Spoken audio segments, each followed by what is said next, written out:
That's me at a crime scene in Mount Pearl, Newfoundland, just hours after a stolen excavator was used in a bank heist, wrecking the side of the building to steal 2 ATMs. It was around 4 a.m. on Monday, January the 13th. The ATMs were lifted into a dump truck as the thieves fled the scene, leaving nothing but a pile of debris and the excavator used in the heist. But what if I told you this is not the first time? Rather, it's one of many. This is the third bank robbery involving stolen heavy machinery on the island of Newfoundland just in the last 30 days. Just 4 days before this one, a bank in Carbonear was hit. The operators dragging their way through brick and the exterior facade at the bank's drive-through ATM. And a few weeks before that, another bank in Holyrood. This is not a coincidence. This is organized crime, and they're going by the name of the Backhoe Bandits.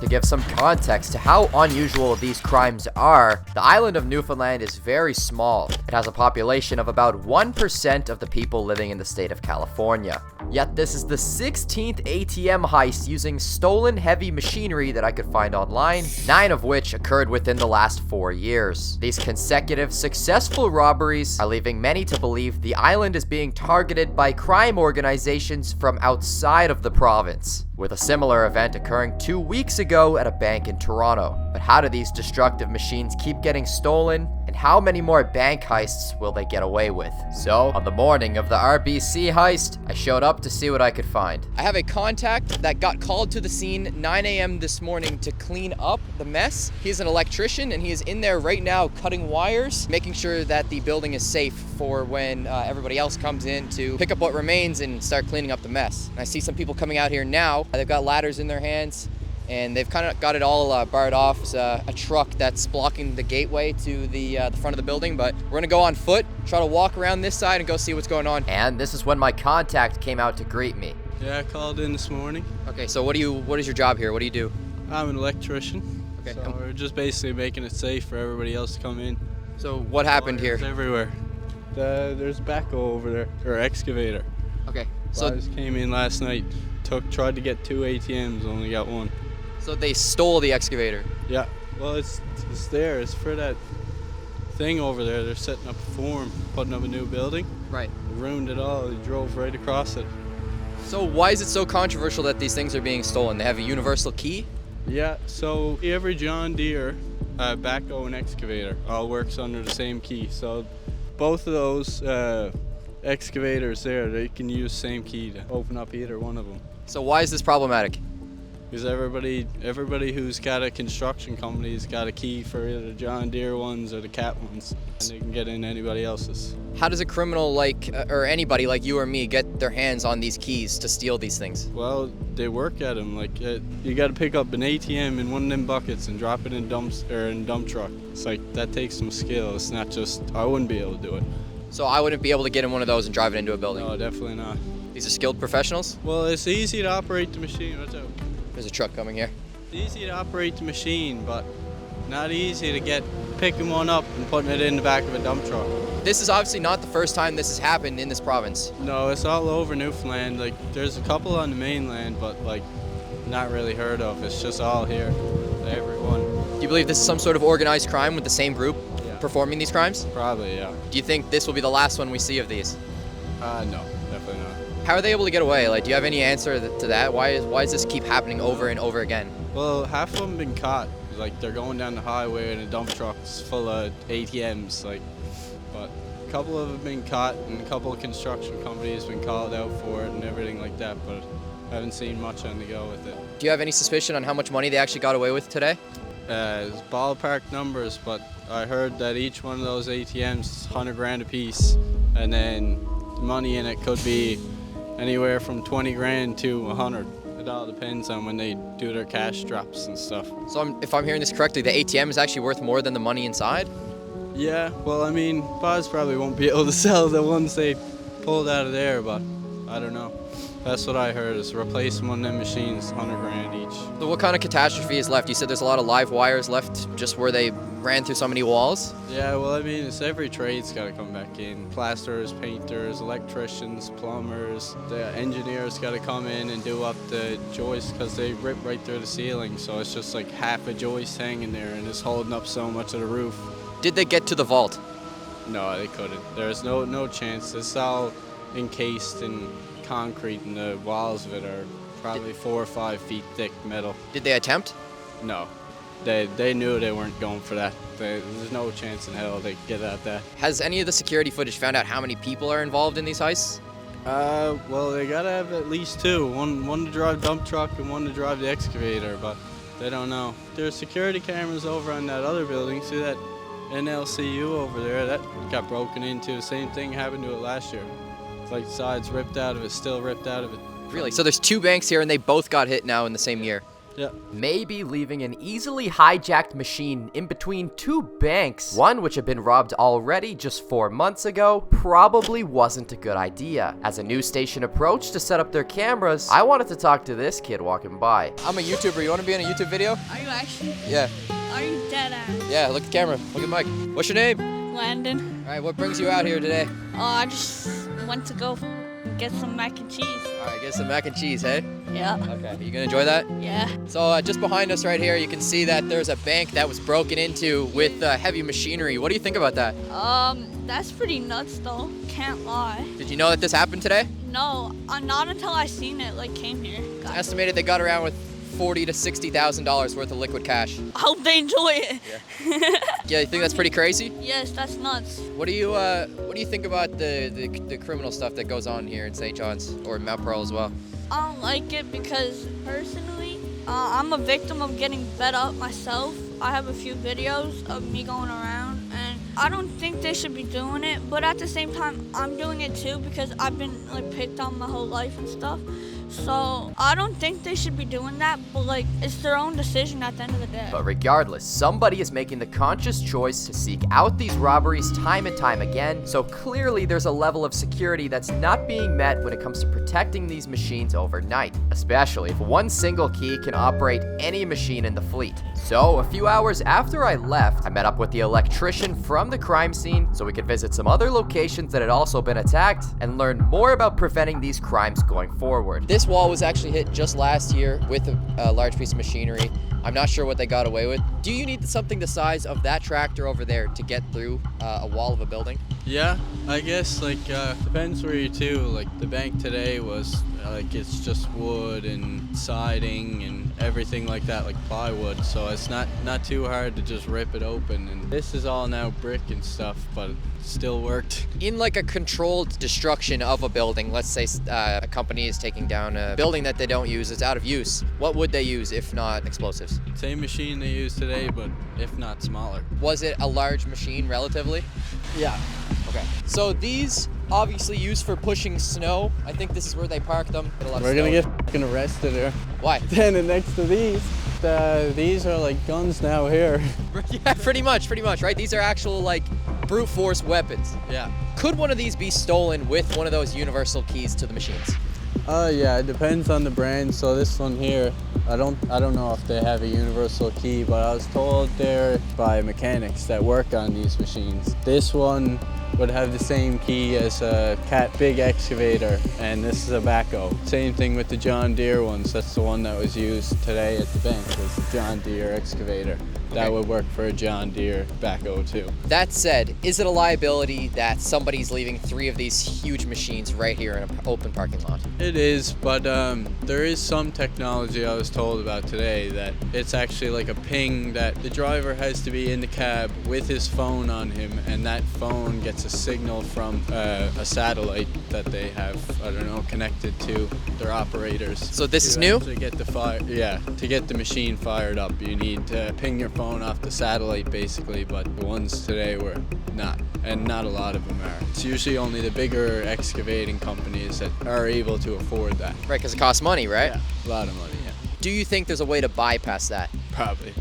Like everything on the go now and all the possibilities of technology to use it for a bad way or stuff like that, like it's just gone through the roof. So what else are these things capable of besides pushing snow or breaking through a wall? What can you expect it to do? About anything you need to break through or go through. Like, they use them for demolishing buildings, moving a bunch of dirt around. Do you think that this mechanism that they've come up with is the way to solve the problem of these things being hijacked? It can definitely help. I know for most operators it's probably just that annoying thing you gotta do before you start working, but I don't know if it saves a bunch of ATMs from going missing. So just over a year ago, that wall was also hit by a piece of heavy machinery to rob the sports store in the mall. We've reached another building that had been hit.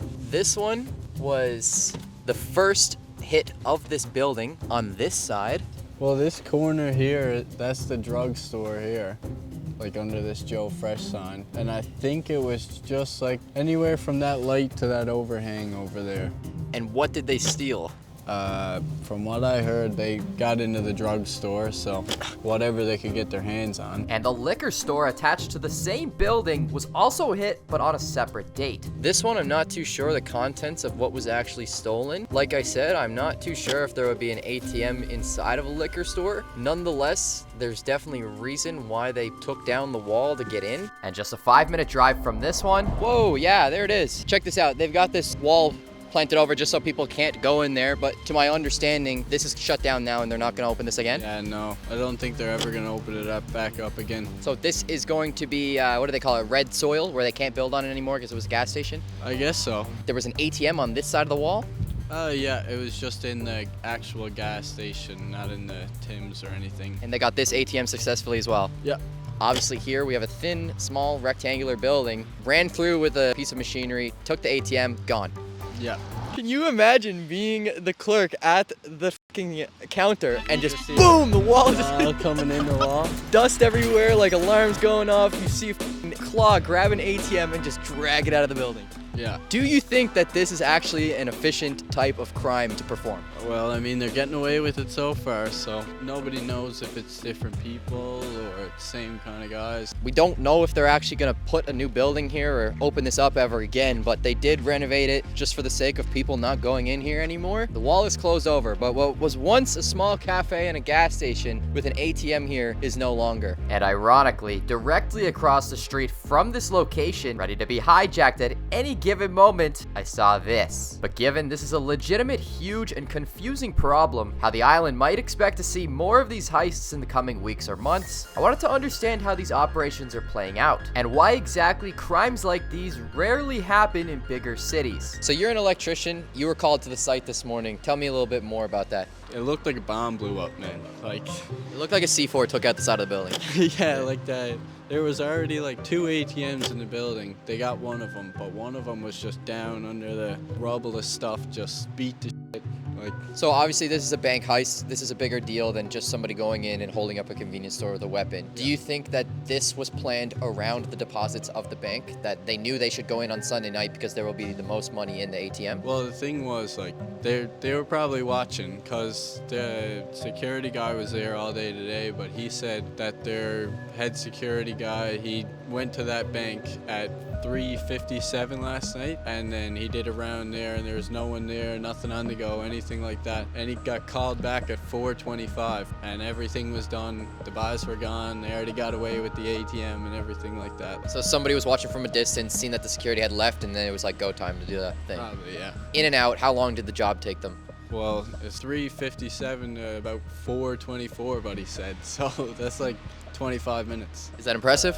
Well, I mean, it's impressive to me. Like, I don't know how you'd even do that in an hour. So do you think that there's weak points in the security systems, let's say here in banks and secured buildings? I guess so. Like, you don't really see it anywhere else. Over Canada, like there was, I think, a couple in Toronto, something like that, the guys were saying today, and It's a much bigger city, much bigger city. nothing anywhere else that they were saying. I think it's also, it has to do something with like the software and the ATMs and stuff. Like, I think that they need to upgrade those heavily, like the vault. The guys never go for the vault because they know there's just no shot, but everybody's going for the ATMs. It's not like the movies, you can't really just come in with power tools and get into a vault. No, definitely not. No. So I'm no engineer, but my brain is telling me, why don't they just install something into these ATMs that destroys the money as soon as it realizes it's being attacked? So why is there not die packs ready to just drop all over the money? I know our Canadian money is plastic, but that is my version of it. Die packs, why doesn't it explode the money when the ATM realizes it's being targeted? I don't know. Like, there's just a huge lack of security for ATMs here, and I don't know what it is. Do you think we'll see an event like this again? Yeah. Like, I mean, that one up on Kemount Road, they're closing down that gas station now forever. Like, it's not coming back. They're not gonna refix it up. That's what they might have to do to that bank there today, is like they might have to take the whole building down. Well, not the whole building, just where it meets the next, because it's a big strip mall of buildings and different businesses, and say it's a good chance they might have to just clean cut it.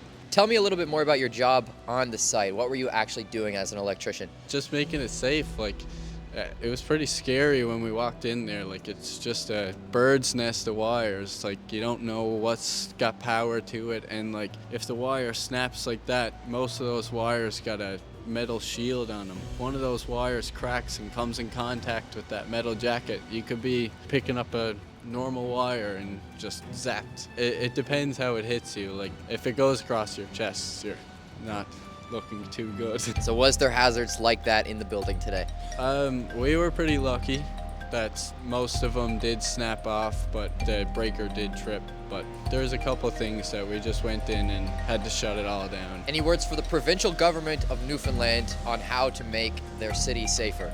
Like, as I said earlier, like, the security was there patrolling it. They were doing their job. They were only there in a difference of like almost 30 minutes. It was like 26 minutes or something like that is the difference of when they were there and when they had to come back, because everything was done and gone. I don't know if it's a security issue. I think the best way to go about it would be something in the ATM, like a software update or some external piece to go on it. And as Newfoundland gears up for a heavy winter with tons of snowfall to be plowed off the roads, we visited the town's facility for storing machines like this, and hilariously, the only thing between me and one of those excavators like you saw today is a wooden fence similar to what you'll find in your own backyard. We've got a ton of machinery here. Those are garbage trucks, and then over this way we've got a bunch of snow plows, and this wraps around the entire building. It's really no surprise that a backhoe has been used to smash in the building just across the way. There's a lot of these machines, and you could pretty much take one from wherever you wanted to. And I'm gonna be following these events more closely with the possibility of making more videos about them in the future. If you're local to Newfoundland and have any leads surrounding the alleged Backhoe Bandits, and you want to help take part in videos like this, I'm asking people to come forward with their evidence and email the address on screen. Okay, thanks for watching.